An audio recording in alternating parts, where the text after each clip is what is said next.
नमस्कार। आज के इस वीडियो में हम ईवीएस पढ़ने वाले हैं। इस वीडियो में केवल क्लास 3 के जो भी एनसीईआरटी के बुक में दिया गया है जो नए 2025 में, उससे संबंधित जो क्वेश्चन आएंगे उसको हम समझेंगे। ठीक है, तो वीडियो को स्टार्ट करते हैं और समझते हैं कि नए एनसीईआरटी में कैसे कैसे क्वेश्चन पूछे गए हैं तथा कैसे कैसे क्वेश्चन ईवीएस में आने वाले हैं। ठीक है, चलिए वीडियो को स्टार्ट करते हैं और समझते हैं।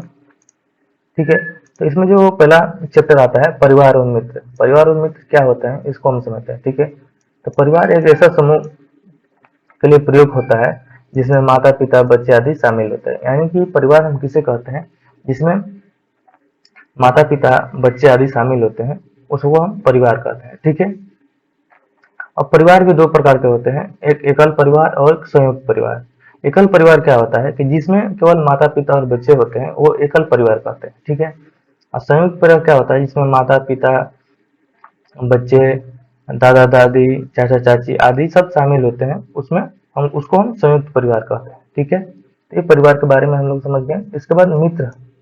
मित्र किसे कहते हैं इसको हम समझ लेते हैं। ठीक है, तो बालकों के कार्यों में उसका सहयोग करने वाला तथा उसके साथ खेलने वाला उसका मित्र कहलाता है। यानी कि जो बालक किसी बच्चों के साथ खेलते हैं या उसके साथ कोई अन्य कार्य करते हैं, सहयोग करते हैं उसका, तो बालक एक दूसरे के मित्र कहलाते हैं। ठीक है, तो ये परिवार और मित्र से संबंधित चैप्टर रहा। इसके बाद हम अगला देखते हैं, अगला क्या है। इसके बाद अगला आता है मेले में हम। जो चैप्टर है मेले में हम, इसमें क्या कहा गया है देख लेते हैं। ये इसमें कुंभ के बारे में कहा गया है। ठीक है, ये एनसीईआरटी 2025 पे आधारित है। ठीक है, ठीक है, इसको देख लेते हैं इसमें क्या कहा गया है। कुंभ मेला विश्व का सबसे बड़ा पर्व है। जो कुंभ मेला है वो विश्व का सबसे बड़ा पर्व है। ठीक है, ये गंगा यमुना गोदावरी क्षिप्रा नदी के किनारे पर होने वाला मानवीय जाति का सबसे बड़ा समारोह है। यानी कि ये गंगा यमुना गोदावरी और क्षिप्रा नदी के किनारे पर मानव जाति का सबसे बड़ा समारोह है। ठीक है, यह मेला हरिद्वार प्रयागराज नासिक तथा उज्जैन में 12 वर्ष में एक बार लगता है। ठीक है, तो ये प्रश्न पूछा जा सकता है जैसे कि विश्व का सबसे बड़ा पर्व क्या है, तो कुंभ मेला है। ठीक है, कहाँ कहाँ लगता है, तो हरिद्वार प्रयाग नासिक तथा उज्जैन में 12 वर्ष में एक बार लगता है। ठीक है, तो इस प्रकार से एनसीईआरटी में प्रश्न पूछे जा सकते हैं। ठीक है, इसके बाद अगला देखते हैं, अगला क्या है। इसके बाद अगला आ जाता है बुरांस महोत्सव। बुरांस महोत्सव क्या होता है इसके बारे में हम समझ लेते हैं। ठीक है, तो बुरांस महोत्सव मुख्य रूप से उत्तराखंड के राज्य के कसौनी में मनाया जाता है। यानी कि जो बुरांस महोत्सव है वो उत्तराखंड के कसौनी में मनाया जाता है। ठीक है, यह महोत्सव हर साल बसंत ऋतु में आगमन पर बुरांस फूलों के खूबसूरती और उनके उपयोग को जश्न मनाने के लिए आयोजित किया जाता है। यानी कि बुरांस महोत्सव क्या है कि इसे इसमें क्वेश्चन पूछ सकता है कि बुरांस महोत्सव क्या है। तो बुरांस महोत्सव एक फूलों का खूबसूरती के लिए उपयोग के लिए जश्न मनाने के लिए किया जाता है। ये कहाँ मनाया जाता है, तो उत्तराखंड में मनाया जाता है। ठीक है, कब मनाया जाता है, तो बसंत ऋतु के आने पर। ठीक है, तो इस प्रकार से क्वेश्चन पूछ सकता है। ठीक है, इसके बाद दूसरा है ट्यूलिप फेस्टिवल। ट्यूलिप क्या है, तो एक फूल है। ठीक है, और उसका फेस्टिवल भी मनाया जाता है। ठीक है, देख लेते हैं कहाँ मनाया जाता है। ट्यूलिप फेस्टिवल भारत में जम्मू कश्मीर और राज्य के श्रीनगर में Indira Gandhi memorial tulip garden में मनाया जाता है। यानी कि जो ट्यूलिप फेस्टिवल है और जम्मू कश्मीर के श्रीनगर में Indira Gandhi memorial tulip garden में मनाया जाता है। ठीक है, तो ट्यूलिप एक फूल होता है। ठीक है, और इसके साथ फेस्टिवल भी मनाया जाता है। ठीक है, ये जम्मू कश्मीर के श्रीनगर में मनाया जाता है। ठीक है, तो ऐसे क्वेश्चन पूछ सकता है। ठीक है, इसके बाद अगला है हाक। हाक क्या होता है इसको हम समझ लेते हैं। तो हाक एक कश्मीरी व्यंजन है। ये एक प्रकार के पत्तेदार सब्जी है। यानी कि जो फूलों के पत्ते होते हैं या फूलों से एक सब्जी बनाई जाती है, पत्तेदार सब्जी बनाई जाती है जिसे हम हाक कहते हैं। ठीक है, ये कश्मीरी व्यंजन है। ठीक है, तो इस प्रकार से क्वेश्चन को पूछा जा सकता है। ठीक है, इसके बाद अगला है विषु। विषु क्या है, तो विषु उत्सव मुख्य रूप से भारत के केरल राज्य में मनाया जाता है। यानी कि विषु एक फेस्टिवल है जो भारत के केरल राज्य में मनाया जाता है। ठीक है, तो इस प्रकार से क्वेश्चन पूछे जा सकते हैं। तो आप इसको अच्छी तरीके से देख के और समझ के आने वाले क्वेश्चन को कर सकते हैं। ठीक है, इसके बाद हम अगला देखते हैं, अगला क्या है।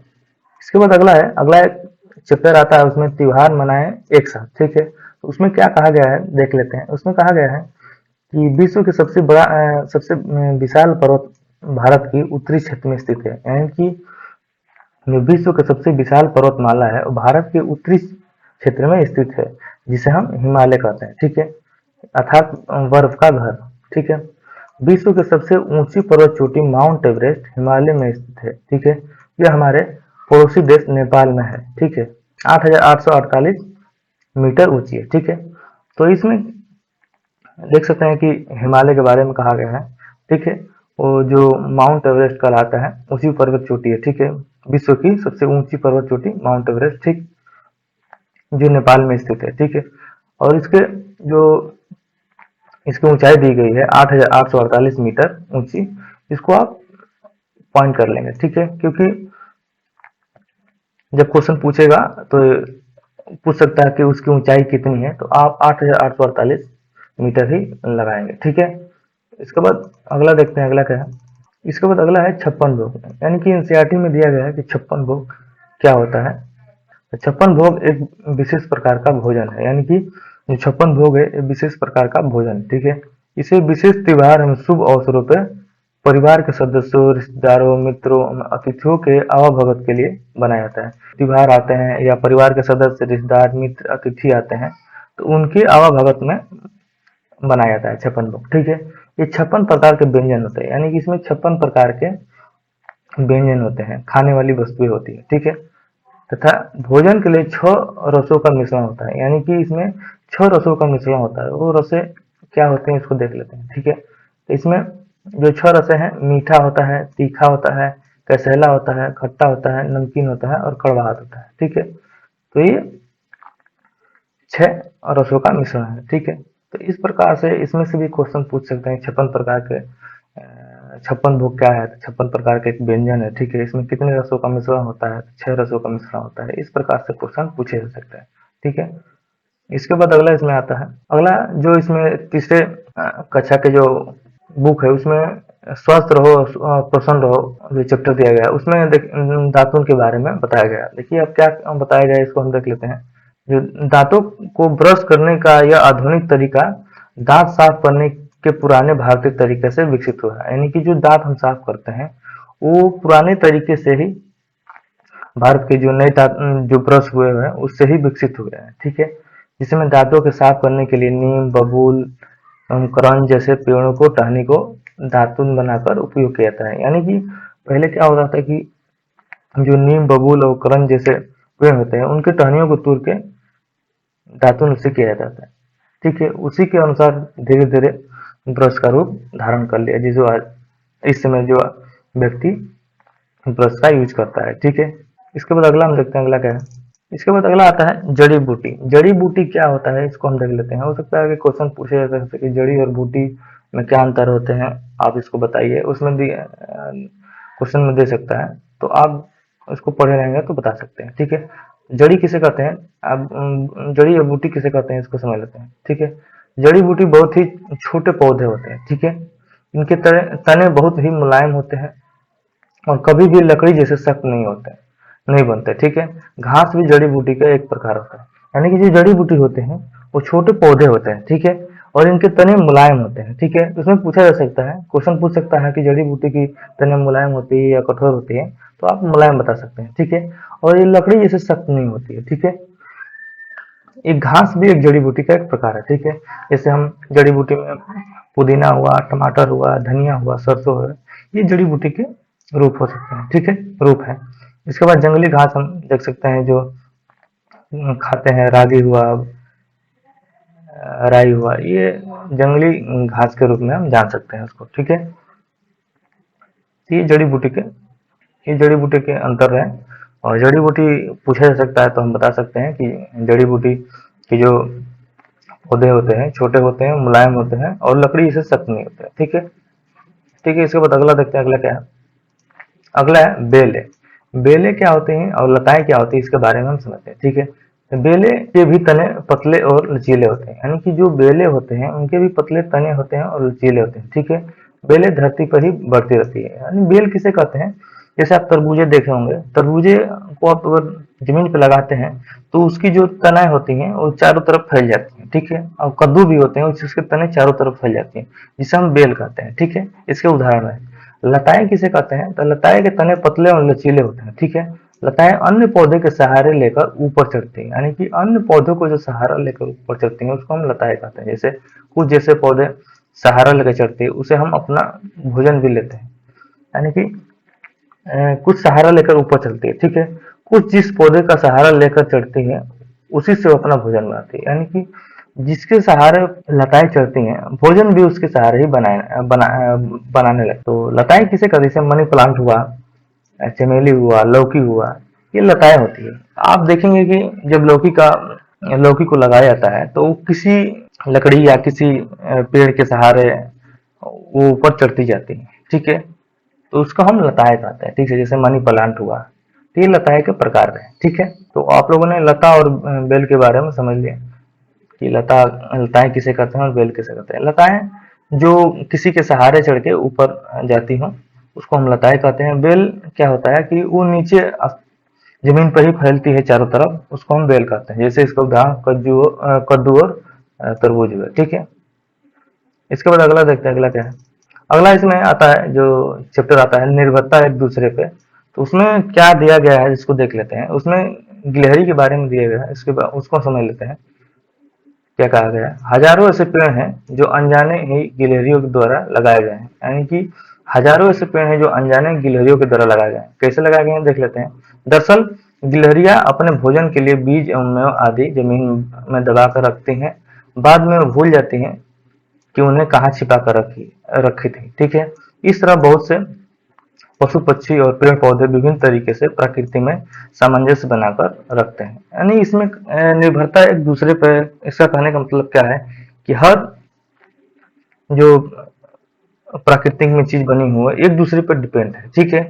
एक दूसरे के माध्यम से अपने आप को सामंजस्य सब स्थापित किए हुए हैं। जैसे कि आम का फल है, आम का फल इसमें बताया गया है कि गिलहरी किसी बीज को लेकर जाके अंदर दबा देती है और भूल जाती है, जिससे वो पौधा का रूप धारण कर लेता है। तो वो एक दूसरे से सब बंधे हुए हैं ताकि सामंजस्य स्थापित हो सके और एक प्रकृति का निर्माण हो सके, ठीक है। तो ये निर्भरता है एक दूसरे पर, इसमें इसके टॉपिक में बताया गया है, ठीक है। इसके बाद अगला है, अगला हम देखते हैं अगला क्या है। अगला है घास। घास के बारे में हम समझेंगे कि घास क्या होता है। हो सकता है कि घास से संबंधित कुछ एग्जाम्पल दे दिए जाए प्रश्न में और पूछा जाएगा कि ये घास है या घास के पत्ते पतले और चपटे होते हैं, ठीक है, और इनके तने खोखले होती हैं। यानी कि जो घास होता है उसके जो पत्ते होते हैं पतले और चपटे होते हैं और जो उसकी तने जो होती हैं खोखली होती है, ठीक है। जैसे चावल, गेहूं, बाजरा, ज्वार, रागी आदि अनाज जो है आप खाते हैं वो बड़ी बड़ी घास के ही बीज होते हैं, ठीक है। यानी पूछा जा सकता है कि जो चावल, गेहूं, बाजरा, ज्वार है वो घास है कि नहीं है, तो आप बता सकते हैं कि घास है, ठीक है। इसके बाद इसमें है गन्ना एवं बांस भी एक तरह की घास है। जो गन्ना भी है और बांस भी है एक तरह से घास है, ठीक है। बांस एक प्रकार के विशेष घास है जो एक वर्ष से भी अधिक समय तक सूखती नहीं है, यानी कि जो बांस है एक प्रकार से विशेष घास है जो एक समय से अधिक वर्ष के बाद सूखती नहीं है, ठीक है। जो एक वर्ष से अधिक समय तक सूखती नहीं है, जो बांस है एक प्रकार से जो घास है जो एक वर्ष से अधिक समय तक सूखती नहीं है, ठीक है। तो इस प्रकार से प्रश्न पूछे जा सकते हैं कि गन्ना बांस घास है कि नहीं है, तो आप बता सकते हैं कि दोनों घास है, ठीक है। इसके बाद अगला हम देखते हैं अगला क्या है। अगला है उससे संबंधित कुछ खोजे पेड़ और पौधे, जो चैप्टर है उसमें दिया गया है। अब क्या दिया गया देख लेते हैं। अंदर गन्ने के तने से गुड़ बनाए जाते हैं, यानी जो गन्ने होते हैं उसके तने से गुड़ बनाया जाता है, ठीक है। इसके बाद दूसरा है बांस सबसे बड़ी घास है। इससे प्रश्न पूछ सकता है कि सबसे बड़ी घास क्या है, तो बांस है, ठीक है, पेपर में आ सकता है। इसके बाद अगला पॉइंट देख लेते हैं, अगला क्या है। मिजोरम में पाया जाने वाला रिफ्लेक्सिया सबसे बड़ा फूल है, यानी पूछा जा सकता है कि सबसे बड़ा फूल कौन सा है, तो आप बता सकते हैं रिफ्लेक्सिया, ठीक है। कहाँ पाया जाता है, तो मिजोरम में, ठीक है। यह एक छाते जितना बड़ा होता है, ठीक है। जो रिफ्लेक्सिया फूल होता है वो मिजोरम में पाया जाता है, जो सबसे बड़ा फूल होता है, ठीक है। ये एक छाते जैसा फूल होता है, ठीक है, आप देख सकते हैं, ठीक है। तो ऐसे प्रश्न पूछे जा सकते हैं एनसीईआरटी में, ऐसे ही प्रश्न पूछते ही हैं।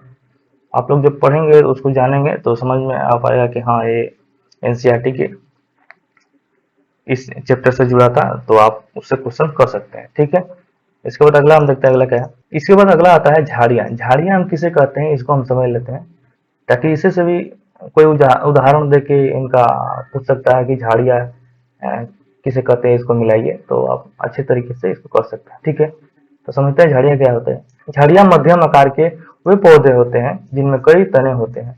यानी कि झाड़ियाँ क्या होती है कि एक मध्यम आकार की पौधे होती है जिनमें कई अलग अलग तने निकले होते हैं। ठीक है, इन शाखाओं इनकी शाखाएं धरती के पास ही फैली होती है। यानी जो झाड़ियाँ होती है, इनकी जो शाखाएं होती है वो धरती के ही आसपास फैली रहती है, जिसे हम झाड़ी कहते हैं। ठीक है, जैसे इसके उदाहरण है गुड़हल, गुड़हल के फूल, गुलाब के फूल, तुलसी, मीठी नीम। ठीक है, ये जो भी है ये सब झाड़ियाँ होती है। झाड़ियाँ पूछ सकता है कि झाड़ियाँ में कौन कौन से पौधे आते हैं, तो बता सकते हैं कि गुड़हल, गुलाब, तुलसी, मीठ। ये लगाने के लिए भी दे सकता है, जैसे आप मैचिंग में मैचिंग संबंधित जो क्वेश्चन होते हैं उससे मिलाने को भी दे सकता है कि कौन सा घास है, कौन सा झाड़ियाँ है, कौन सा बेल है, तो आप इस तरीके से लगा सकते हैं। ठीक है, क्वेश्चन पूछेगा तो। ठीक है, क्वेश्चन पूछता भी इसी तरीके से है। इसके बाद अगला आप देखते हैं, अगला क्या है।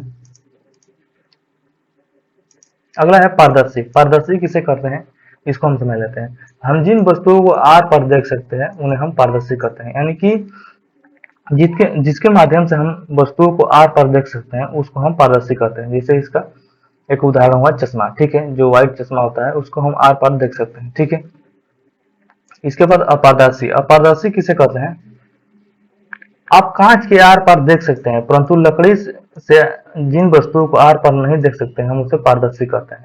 ठीक है, यानी कि जिसके माध्यम से हम आर पार नहीं देख सकते हैं उसको हम अपारदर्शी कहते हैं। जैसे इसका उदाहरण हुआ लकड़ी। ठीक है, लकड़ी के हम उस पार नहीं देख सकते हैं कि कौन सी वस्तु है। ठीक है, कांच पारदर्शी है परंतु लकड़ी अपारदर्शी है। यानी कि जो कांच है हम पारदर्शी कहते हैं और लकड़ी जो है अपारदर्शी होते हैं। ठीक है, तो उदाहरण देके पूछ सकता है, या कोई जैसे लकड़ी पारदर्शी है या अपारदर्शी है, चश्मा जो कांच है वो पारदर्शी है कि अपारदर्शी है, तो इस प्रकार से क्वेश्चन पूछ सकते हैं। ठीक है, अब अगला टॉपिक है परभाषी। परभाषी किसे कहते हैं, तो कुछ वस्तुएं इन दोनों के बीच की होती है। यानी कि इन दोनों के बीच की होती है। ठीक है, इनमें आर पार पूरी तरह से या साफ साफ दिखाई नहीं देता है, उससे हम परभाषी कहते हैं। यानी कि जिसके माध्यम से हमको साफ साफ दिखाई नहीं देता है, यानी कि हल्का हल्का दिखाई देता है और उसके साफ साफ सुथरा नहीं देख पाते हैं उसको आर पार, उसको हम परभाषी कहते हैं। जैसे कांच के गिलास आप लेंगे और कांच के गिलास को जब इस पार से उस पार देखेंगे तो अच्छी तरीके से साफ साफ दिखाई नहीं देगा, जिसे हम परभाषी कहते हैं। ठीक है, तो ये पारदर्शी, अपारदर्शी और परभाषी में अंतर रहा। इससे संबंधित जो क्वेश्चन आएंगे आसानी से आप कर सकते हैं। ठीक है, इसके बाद अगला हम टॉपिक देखते हैं। अगला क्या है, अगला है राष्ट्रीय स्वास्थ्य दिवस 30 जनवरी को मनाया जाता है। यानी कि पूछ सकता है कि राष्ट्रीय स्वास्थ्य दिवस कब मनाया जाता है, तो आप बता सकते हैं कि 30 जनवरी को राष्ट्रीय स्वास्थ्य दिवस मनाया जाता है। ठीक है, इसके बाद अगला आता है अरुणाचल प्रदेश में सिल्लुक गांव को कचरा मुक्त गांव कहा गया है। यानी क्वेश्चन आ सकता है कि अरुणाचल प्रदेश का कौन सा गांव कचरा मुक्त है, तो वो है सिल्लुक गांव। ठीक है, इसके बाद अगला है नरेना जो है देश का पहला कचरा मुक्त गांव है। यानी पूछ सकता है कि नरेना, पूछ सकता है कि पहला देश का कचरा मुक्त गांव कौन सा है, तो नरेना। ठीक है, एनसीईआरटी में दिया हुआ है। ठीक है, तो इससे संबंधित क्वेश्चन भी पूछे जा सकते हैं। ठीक है, देश के अन्य शहरों और कस्बों जैसे मसूरी, इंदौर भी अपनी स्वच्छता के लिए जाना जाता है। यानी कि कुछ और शहर भी जैसे मैसूरी और इंदौर इस स्वच्छता के लिए जाना जाता है। ठीक है, इसके बाद हम देखते हैं अगला क्या है, हरे कूड़ेदान। हरे कूड़ेदान क्या होता है, इसमें कौन कौन सी कूड़ेदान को रखा जाता है, इसको हम समझ लेते हैं। ठीक है, तो हरे कूड़ेदान में हम सूखी पत्तियां, टहनियां, टुकड़े, फल, सब्जियां, छिलके आदि डालते हैं। ठीक है, ये आसानी से सड़कर मिट्टी में मिल जाती है। यानी जो हरे कूड़ेदान होते हैं इससे संबंधित क्वेश्चन पूछे जा सकते हैं कि हरे कूड़ेदान में कौन कौन से कूड़े डाले जाते हैं, यानी कौन कौन सी वस्तुएं डाली जाती हैं। तो इसमें हरे हम सूखे पत्ते, टहनियां, टुकड़े, फल, सब्जी आदि के छिलके डालते हैं। ठीक है, हरे कूड़ेदान में। ठीक है, ताकि ये आसानी से मिट्टी में सड़ सके। ठीक है, इसके बाद दूसरा आता है नीले कूड़ेदान। नीले कूड़ेदान में हम क्या क्या डालते हैं, तो धातु, कांच के, प्लास्टिक, कागज से बनी चीजें नीले कूड़ेदान में हम डालते हैं। जैसे धातु, प्लास्टिक हुआ, कांच के प्लास्टिक हुआ, कागज आदि हम नीले कूड़ेदान में डालते हैं। ठीक है, इन्हें फेंकी गई चीजों से मौजूद धातुएं, कांच, प्लास्टिक से नई वस्तु को बनाया जा सकता है, जिसे हम पुनः चक्रण कहते हैं। ठीक है, तो नीले जो कूड़ेदान में जो वस्तु हम डालते हैं उसमें धातु, कांच का प्लास्टिक, कागज हुआ, जिसे हम पुनः चक्रण कर सकते हैं, यानी कि पुनः उसको रिसाइकल कर सकते हैं। ठीक है, तो ये हरे कूड़ेदान और नीले कूड़ेदान में अंतर रहा, इससे संबंधित क्वेश्चन भी आ सकते हैं। ठीक है, इसके बाद हम अगला देखते हैं, अगला क्या है। इसके बाद अगला है जो चैप्टर है त्योहार मनाएं एक साथ।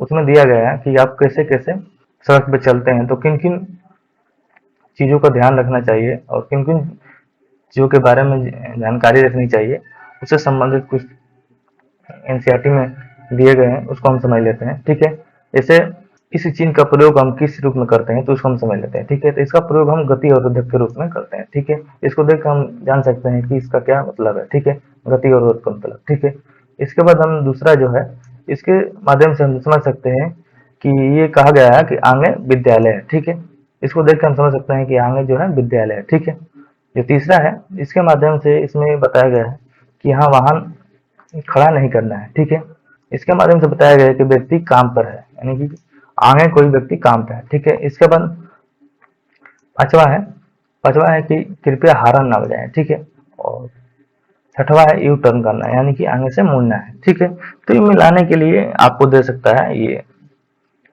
तो इस प्रकार से आप कर सकते हैं। ठीक है, एनसीईआरटी में दिया हुआ है, इससे संबंधित अगर क्वेश्चन आएंगे तो आप भी इसको कर सकते हैं। ठीक है, इसके बाद अगला हम देखते हैं, अगला क्या है। अगला है त्योहार मनाए एक साथ। उसमें दिया गया है सुरहल त्योहार के बारे में, इसको हम समझ लेते हैं क्या होता है। तो सुरहल त्योहार झारखंड के बसंत ऋतु में मनाया जाता है, यानी कि जो सुरहल त्योहार है वो झारखंड के बसंत ऋतु में मनाया जाता है। ठीक है, लोग अपने रीति रिवाज के अनुसार पारंपरिक पोशाक पहनते हैं और साल, यानी कि सखुआ के जो पेड़ होते हैं वहां तक जुलूस निकालते हैं। ठीक है, वे साल के फूलों और तांजे के अंकुरित अनाज को लेकर धरती और सूर्य के को आदर सम्मान के साथ भेंट चढ़ाते हैं एवं ढोल, नगाड़े और दूसरे स्थानीय वाद्य यंत्रों को बजाते, नाचते गाते हुए सुरहल मनाते हैं। यानी कि जो सुरहल है वो झारखंड का एक बसंत ऋतु में मनाए जाने वाला त्योहार है। ठीक है, इसमें क्या होता है कि लोग अपने रीति रिवाज के अनुसार एक पोशाक पहनते हैं और साल, यानी कि जो सखुआ का पेड़ होते हैं वहां तक जुलूस निकालते हैं। ठीक है, वो साल के फूलों और ताजे अंकुरित अनाजों को लेकर धरती और सूर्य को आदर एवं सम्मान के साथ उसको भेंट चढ़ाते हैं। ठीक है, साल के फूलों और अनाजों को। ठीक है, और ढोल नगाड़े बजाते हुए, वाद्य यंत्र को बजाते हुए नाचते गाते हैं और सुरहल त्योहार मनाते हैं। ठीक है, तो इस प्रकार से पूछ सकता है कि सुरहल त्योहार कहाँ मनाया जाता है और किस ऋतु में मनाया जाता है।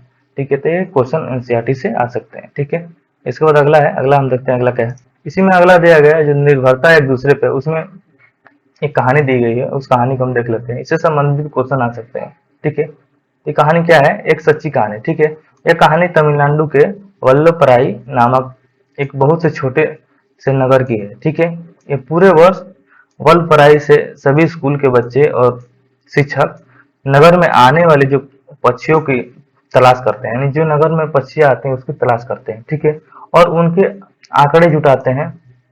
वे वर्षा ऋतु के तुरंत बाद सर्दियों के महीने में इन पक्षियों के विशेष स्वागत की तैयारी करते हैं। ठीक है, इन पक्षियों का नाम ग्रेट वालगेटन है। ठीक है, पूछ सकता है कि तमिलनाडु के कौन से क्षेत्र में ग्रेट वालेंट पक्षियां आती हैं, तो कौन से पक्षियां आती हैं। ठीक है, तो आप बता सकते हैं कि ग्रेट वागटेल पक्षियां आती हैं। ठीक है, यह स्थानीय भाषा में पक्षियों का समानतः वाल्टी कुर्वी कहते हैं। ठीक है, तो इसको हम स्थानीय भाषा में वाल्टी कुर्वी कहते हैं। ठीक है, शीत ऋतु में ग्रेट वागटेल पर्वतीय क्षेत्र में भारत के गर्म प्रदेश में आती है। ठीक है, यानी कि ये भारत के गर्म प्रदेशों में शीत ऋतु में आती है। ठीक है, और कुछ महीने के लिए यहाँ रुकती है। ठीक है, और कुछ महीने के लिए यहाँ रुकती हैं।